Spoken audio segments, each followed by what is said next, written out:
Hey, what's up guys? It is I, Mark Yoon, and today I'm bringing you another hopefully exciting video. So what I want to talk to you about today is actually a Game Informer cover and then article about Ken Masters that actually answers a lot of questions that we've seen since the early trailers of Street Fighter 6, and there's a lot of stuff that were going on in the scenes, like what was going on here, like why is Ken dressed like he's like homeless, I guess a lot of people were saying, or like really down on his luck. But they've actually answered a lot of this stuff in the article by doing interviews with Capcom. So I'm actually going to read parts of the article, and we're going to give my thoughts and talk about it at the end of the video, and then I'm going to ask for your thoughts, and that's how it's going to go. So without further ado guys, let's just get this started. The Game Informer article goes on to actually start out by saying, as you saw with our cover reveal yesterday, one of the most iconic characters is the centerpiece of Street Fighter 6's story. Ken Masters, one of the original two playable characters of Street Fighter, steps back into the spotlight with an all-new backstory. As soon as his look was unveiled, the Street Fighter community had a field day, pondering what happened to put Ken through such a state when he appeared, with memes popping up deeming him Hobo Ken, which is kind of funny because it sounds like Hadouken. So it's Hobo Ken. And then, while at Capcom's headquarters in Osaka, Japan, we spoke with Street Fighter 6 director Takayuki Nakayama and art director Kaname Fujioka to get more details on what's going on in Ken's life around the time of Street Fighter 6. Returning world warriors like Ryu, Chun-Li, Dalsim, and Blanca all sport new looks, but Ken is perhaps the biggest departure from his classic appearance. Longtime Street Fighter fans have seen his evolution from Ryu's rival to husband of Aliza, father of Mel, and ex-vice president of the Masters Foundation. Vice president, not voice president, I'm sorry. Street Fighter 6 introduces the new character in a new era with new motivations. Throughout the series, it seems like his life has become more and more stable, and the team felt like losing a reason for him to fight, Nakayama states. But this is way to create that reason for him to step up. We want to create the kind of plot line that explains why Ken is important and gives him that purpose. The story will be tied to those other characters close to him. Typically sporting his red dogi and clean-shaven face, Ken now rocks a jacket, boots, red pants, and in some depictions a little stubble. Capcom's main goal, aside from depicting an iconic character in a different phase of his life, was to bring back the passionate nature that set Ken apart from Ryu in the franchise in the early days. So this was going back to like a problem that a lot of people, not a problem, but like something that people complained about back in the day, about the fighters having a ton of clones. So in Street Fighter's case, like Ken and Ryu were almost mirror images of each other. So the only way you can actually differentiate them was to make them rivals, later best friends, and also tell their stories. This is also something that has been mentioned when it came to games like Mortal Kombat, where every ninja looked exactly the same, be it male or female, just with a different color swap. This was because of limitations on the technology at the time, but as the years grow, you stick with their classic looks, and then you kind of deviate from that, narratively speaking, and that's all they're really talking about here. The title that left me with the biggest impression was the Street Fighter 2 series, and how I see in Street Fighter 2 series is in comparison to Ryu, who is more stern and serious. I see Ken as a fiery and explosive character, Fujioka says. Throughout the evolution of the series, there's been different kinds of Kens as well. In the Alpha series, he was a little more playful and lighthearted in a way. For 6, we wanted to bring that fiery explosiveness back into it. In comparison, Luke in Street Fighter 6 might be more cheery and kind of a playful character. We wanted to differentiate from that, so we wanted to go with this more fiery type of personality, and there being a story behind Ken that is being more serious tone to him, we wanted to express that through the character designs as well. Now, I've also heard some rumors, or not really rumors, but talkings goings on, like Maximilian Du was mentioning it, that I think that like this, he does still have his red dogi and like his classic look, and this is like his alt, or his look for part of the story mode. So I don't think that's going to be his main look throughout the game, but it could be, who knows, but let's just keep reading.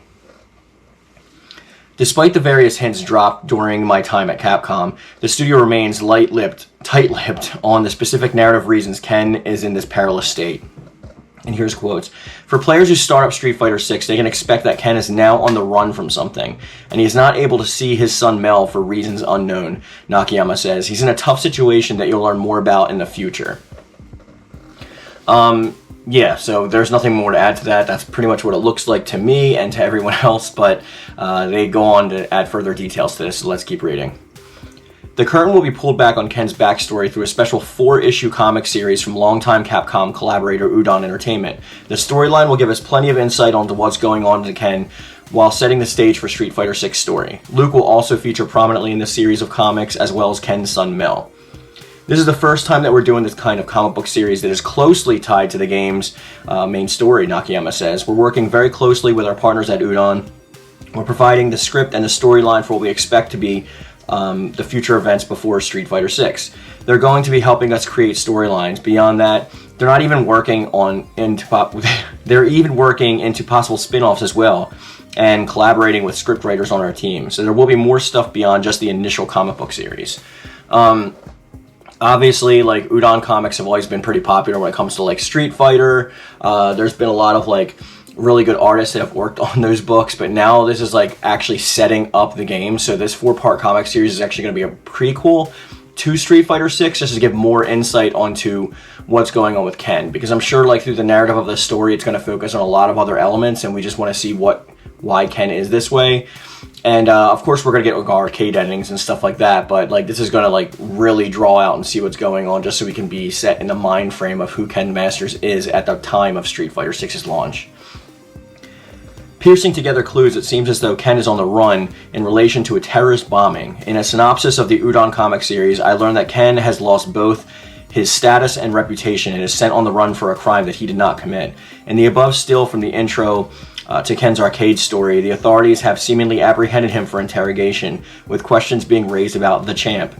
Ken apparently gets away from the hairy situation depicted in the first shot above, which I will show you, and enters a transient lifestyle to keep a low profile and remain off the radars from the police. That leads to an extraordinary circumstances under which he's living during the time of Street Fighter 6.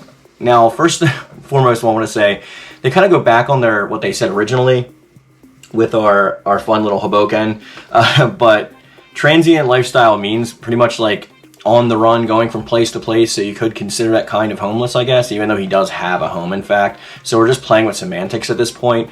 So the reason that he does look in such a rough, like, disarray is because of the fact that, like, he has no place to call home at the moment. So I guess that would say that, like, the fans are right, and so are Capcom. So with both of us being right, there's a lot of stuff to be said, and I'm going to be showing pictures that I downloaded from Capcom's website and from the Game Informer article from which I just read, and you can see some of his arcade stuff. So there's a little bit of, I guess, spoilery pictures in here. If you don't want to be spoiled on that, then it's time to click off the video. This is your warning. So what I'm getting from this is that, like I said earlier, like back when we had the problem of clones when it came to characters depictions in different various video game franchises, it's important that we always feel connected to these characters. That way we feel their motivations and we actually want to play as them, which is the case of why they give us backstories and such in the first place. And I kind of feel this one for Ken, because like Ken's always been like my favorite Street Fighter character. Well, he's been my main, I would say, not my favorite, I guess. I have a lot of other characters that I really love in that franchise, but Ken has always been one of my main characters that I've used throughout the entire series, even more so than Ryu and like all the main cast.